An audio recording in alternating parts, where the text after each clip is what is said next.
Oi, gente querida, Isa Minatel aqui, tamo junto. Esse é mais um Chá Comigo que eu leio pra você. Às vezes é correria, não dá pra ler, não dá pra parar, não dá pra... Então nós vamos fazendo aqui a leitura comentada. A gente tá lendo o livro O Que Sobra, do Príncipe Harry. Esse é o segundo vídeo do livro e vamos junto. Se você tá na correria, só escuta, vai indo, vai vivendo. Agora, se você tá tranquilo, calmo, em paz, numa boa, relax, faz um chazinho e vamos junto. Parte 1, A Noite que Me Protege. E aí tem uma fotinha bonitinha para abrir a parte 1 dele com a mamãe dele. Olha aí que linda. Capítulo 1. Sempre houve histórias. Vez ou outra, ouvíamos cochichos sobre as pessoas que não tinham se saído bem em Balmoral. A rainha de muito tempo atrás, por exemplo, enlouquecida pelo luto, ela se trancou no castelo de Balmoral e jurou nunca mais sair. E o ex-primeiro-ministro, muito distinto, ele chamara o lugar de surreal e extremamente bizarro. No entanto, acho que só ouvi essas histórias muitos anos depois. Ou talvez as tenha ouvido, mas não as assimilado. Para mim, Balmoral sempre foi o paraíso. Uma mistura de Disney World com um bosque druida sagrado. Eu estava sempre ocupado demais, pescando, caçando, subindo e descendo a colina para perceber alguma coisa de errado com o Feng Shui do velho castelo. O que estou tentando dizer é que eu era feliz ali. Na verdade, é bem possível que nunca tenha sido mais feliz do que em um dia mágico de verão em Balmoral, 30 de agosto de 1997. Fazia uma semana que estávamos no castelo. O plano era ficar mais uma, assim como no ano anterior àquele. Ou seja, todo ano era assim, né? Balmoral era sua própria breve temporada, um intervalo de 2 semanas nas montanhas da Escócia para marcar a virada do auge do verão para o começo do outono. A vovó também estava lá, como seria de esperar. Ela passava boa parte do verão em Balmoral. E o vovô, e o Willy, e papai. A família toda, exceto mamãe, pois mamãe não fazia mais parte da família. Ela tinha escapado, ou sido expulsa. Depende de a quem você perguntava. Embora eu nunca tenha perguntado a ninguém. De todo modo, ela estava tirando férias em outro canto. Na Grécia, alguém disse. Na Sardenha, outro disse. Não, alguém se intrometeu. Sua mãe está em Paris. Talvez tenha sido a mamãe mesmo quem disse isso. Quando ela telefonou de manhã para bater um papo, infelizmente essa lembrança está, junto com 1 milhão de outras, do outro lado de um muro mental gigantesco. É uma sensação horrenda, torturante, saber que estão ali, logo ali do outro lado, a poucos centímetros de distância, mas que o muro é alto demais, grosso demais, impossível de escalar, assim como as torres de Balmoral. Independente de onde mamãe estivesse, eu entendia que ela estava com o novo amigo. Essa era a palavra que todo mundo usava. Não namorado, não amante, amigo. Cara legal, eu pensava. O Willy e eu tínhamos acabado de conhecê-lo. Na verdade, tínhamos estado com a mamãe algumas semanas antes, quando ela acabara de conhecê-lo em Saint-Tropez. Estávamos nos divertindo, só nós 3 hospedados no palacete de um velho cavalheiro. Havia muita gargalhada, muita bagunça, o normal sempre que mamãe, o Willy e eu estávamos juntos. Mas ainda mais naquelas férias. Tudo naquela viagem a Saint-Tropez foi divino. O clima estava sublime, a comida deliciosa, a mamãe estava sorridente e o melhor de tudo é que havia jet skis. De quem eram? Não sei. Mas lembro nitidamente que o Willy e eu íamos até a parte mais funda do canal, fazendo círculos enquanto esperávamos as balsas se aproximarem. Repara que a mamãe estar feliz é um componente muito importante nessa equação, gente. As crianças, os filhos, nessa época,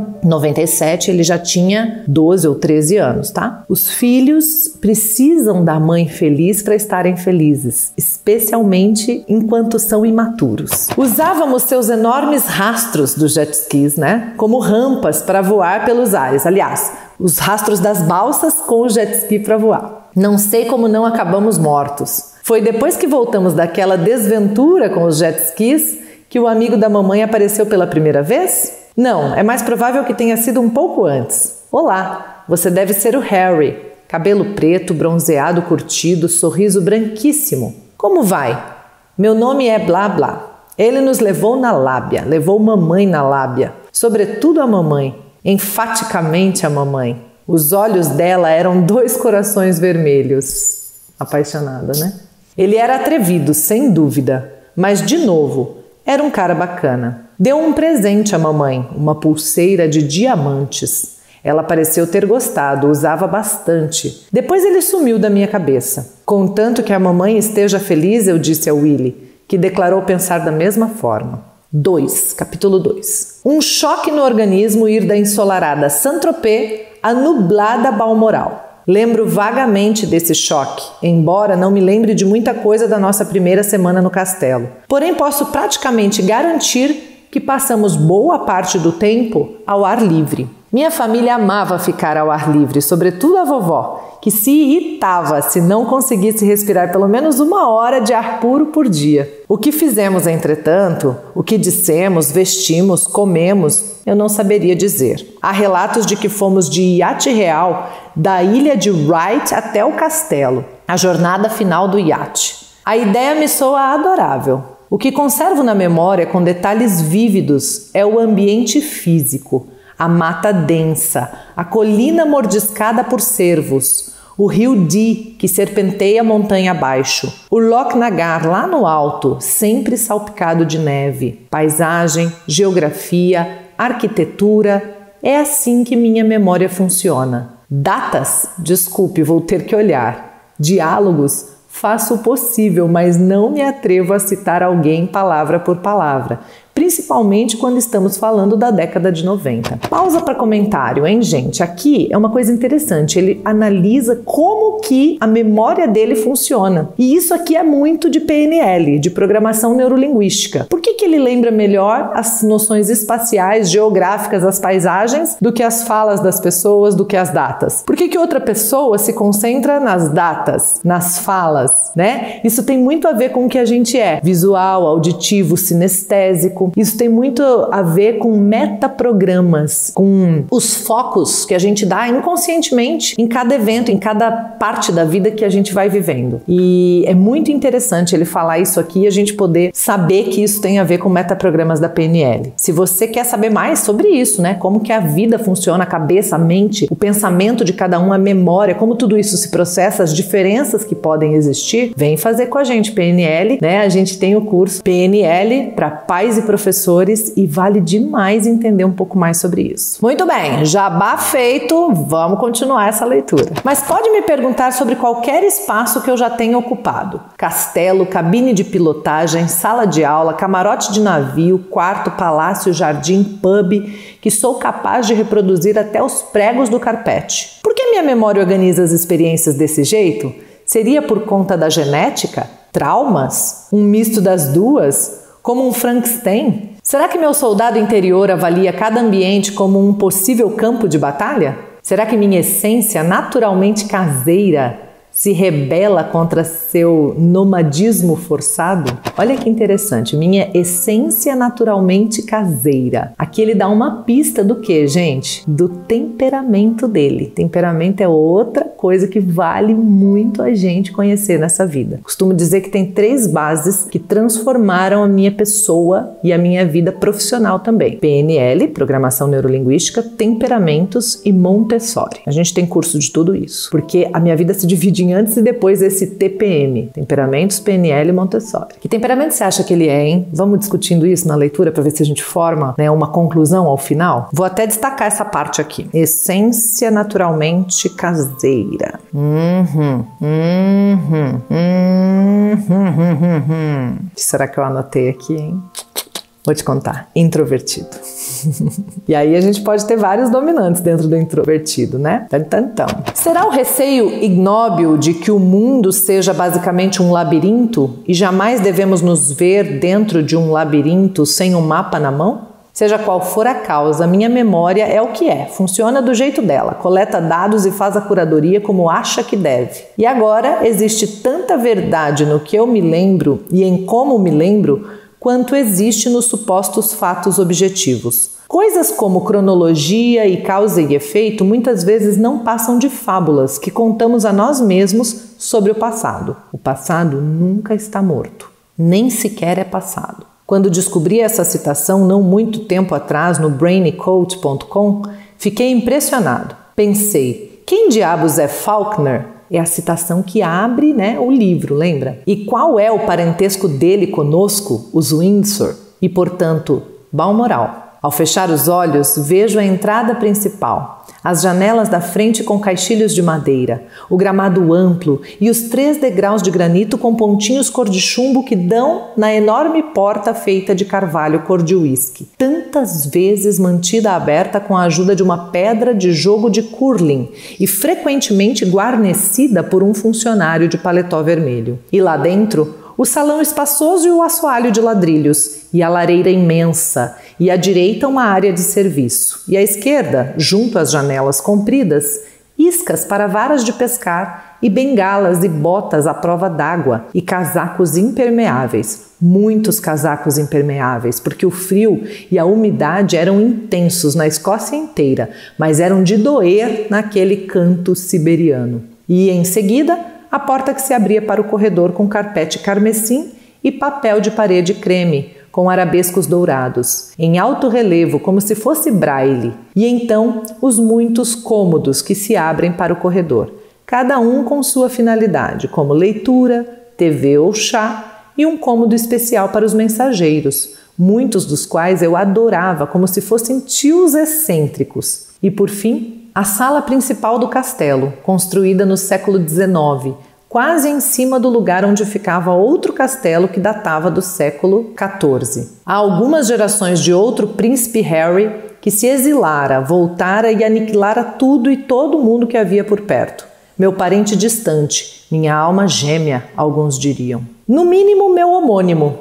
Nascido em 15 de setembro de 1984, mesmo ano que eu, fui batizado Henry Charles Albert David de Gales. Mas desde o primeiro dia todos me chamavam de Harry. No meio dessa sala principal havia uma escada imponente, ampla, teatral, raramente usada. Sempre que a vovó ia para o quarto dela, no segundo andar, com os cães corgis em seu encalço, ela preferia ir de elevador. Os corgis também preferiam. Ao lado do elevador da vovó, por entre um par de portas vai e vem carmesim, ao estilo dos salões de faroeste, havia uma escadinha menor com corrimão de ferro. Ela levava ao segundo andar, onde ficava a estátua da Rainha Vitória. Eu sempre lhe fazia uma mesura ao passar. Vossa Majestade, o Willy também. Tinham-nos instruído a fazer. Mas eu teria agido assim de qualquer forma. Achava a avó da Europa muito cativante. E não só porque a vovó a adorava, nem porque o papai teve vontade de me batizar em homenagem ao marido dela, mamãe o impediu. Vitória conheceu o grande amor, a felicidade extasiante, mas sua vida foi essencialmente trágica. Dizem que seu pai, o príncipe Eduardo, duque de Kent e Strathern, era um sádico que se excitava ao ver soldados açoitados, e seu amado marido Albert morreu diante de seus olhos. Além disso, durante seu longo e solitário reinado, ela foi baleada 8 vezes em 8 ocasiões diferentes por 7 atiradores diferentes. Nenhuma das balas acertou o alvo, nada era capaz de derrubar Vitória. Depois da estátua de Vitória, as coisas ficavam confusas. As portas se tornavam idênticas. Os cômodos se interconectavam. Era fácil de se perder. Era só abrir a porta errada e eu podia me deparar com meu pai recebendo a ajuda de seu camareiro para se vestir. E pior, eu podia flagrá-lo de ponta cabeça. Receitados pelo fisioterapeuta, esses exercícios eram o único remédio eficaz contra as dores constantes que meu pai sentia no pescoço e nas costas. Lesões antigas de polo, de modo geral. Ele se punha de ponta cabeça todos os dias, usando apenas uma cueca samba-canção, apoiado contra a porta ou pendurado em uma barra, feito um acrobata habilidoso. Se encostasse o dedo na maçaneta, ouviria suas súplicas do outro lado. Não abre! Pelo amor de Deus, não abre a porta! Balmoral tem 50 quartos e eu e o Willy dividíamos um deles. Os adultos o chamavam de berçário. O Willy ficara com a parte mais espaçosa, com a cama de casal, uma pia de bom tamanho, um armário com portas espelhadas, uma bela janela com vista para o pátio, o chafariz, a estátua de bronze de uma corça. Minha parte era bem menor, menos luxuosa. Nunca perguntei o porquê. Não me importava, mas também não precisava perguntar. 2 anos mais velho do que eu, Willie era o herdeiro, enquanto eu era o reserva. Não era apenas o modo como a imprensa se referia a nós dois, embora sem dúvida fosse esse o caso. Esses termos, volta e meia, eram usados por papai, mamãe e vovô, e até pela vovó, o herdeiro e o reserva. Não havia juízo de valor nisso, tampouco havia ambiguidade. Eu era a sombra, o que sobra, o plano B. Fui posto no mundo para o caso de alguma coisa acontecer com Willie. Era convocado a oferecer respaldo, distração, diversão e, se necessário, uma peça reserva. Um rim, talvez? Uma transfusão de sangue? Um pouco da medula óssea? Isso tudo me foi esclarecido desde o começo da jornada da vida e depois era sempre reforçado. Tinha 20 anos quando ouvi a história do que o meu pai supostamente disse à minha mãe no dia do meu nascimento. Maravilha! Você já me deu um herdeiro e um reserva. Já fiz meu trabalho. Uma piada, supostamente. Minutos depois de proferir essa grande piada, dizem que meu pai saiu para ir ao teatro com a namorada. Pois é, muitas verdades são ditas em tom de brincadeira.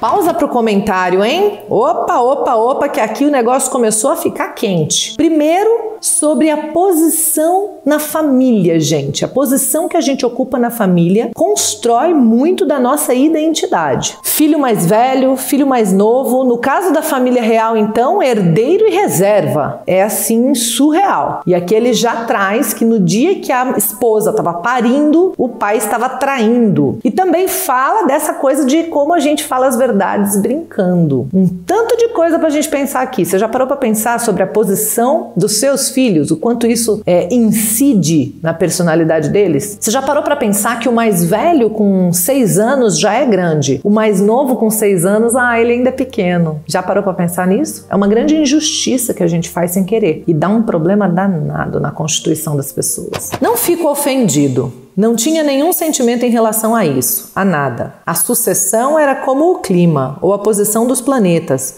ou as mudanças de estação. Quem tem tempo de se preocupar com coisas tão imutáveis? Quem pode se dar ao luxo de se incomodar com um destino gravado na pedra? Ser da família Windsor é descobrir quais verdades são atemporais e expulsá-las da mente. É absorver os parâmetros básicos da própria identidade. Absorver os parâmetros básicos da própria identidade. Vou repetir. Absorver os parâmetros básicos da própria identidade. Percebe aqui que a identidade é construída de fora para dentro nesse aspecto de posição de nascimento e de como a família aloca cada um na dinâmica? A gente está fazendo isso, consciente ou não, a gente está fazendo isso, criando parâmetros básicos da identidade de cada filho. Saber instintivamente quem se é e que será eternamente subproduto de quem não se é. Eu não era a vovó, não era o meu pai, não era o Willie. Eu era o terceiro na linha depois deles. Pelo menos uma vez na vida, todo menino e menina se imagina como príncipe ou princesa. Portanto,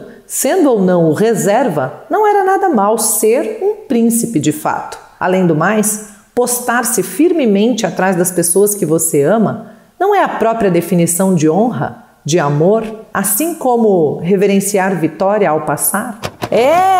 Já traz aqui um tanto de reflexão pra gente, né? Eu diria que com a leitura de hoje, com esse pedaço aqui, você pode pensar profundamente sobre o que ter nascido na família que você nasceu fez de você, fez com a sua identidade. O que você está fazendo com a formação da identidade, com a construção da autoestima dos seus filhos, a partir da posição de nascimento deles na família, o mais velho, o mais novo, do meio, se houver, ou filho único, se for o caso. É interessante. Pensa um pouco sobre isso. Comenta aqui. Isso te trouxe alguma coisa na cabeça? Isso te explica alguma coisa vivida? Isso te faz lembrar alguma coisa da sua memória, alguma história vivida? Comenta aqui. Curte, lembra de deixar o seu like, lembra de se inscrever no canal, ativar o sininho para receber as notificações, porque o que sobra do Príncipe Harry, leitura comentada aqui no canal Examinatel, tá só começando. Vamos junto? Gratidão sem limites e até a próxima!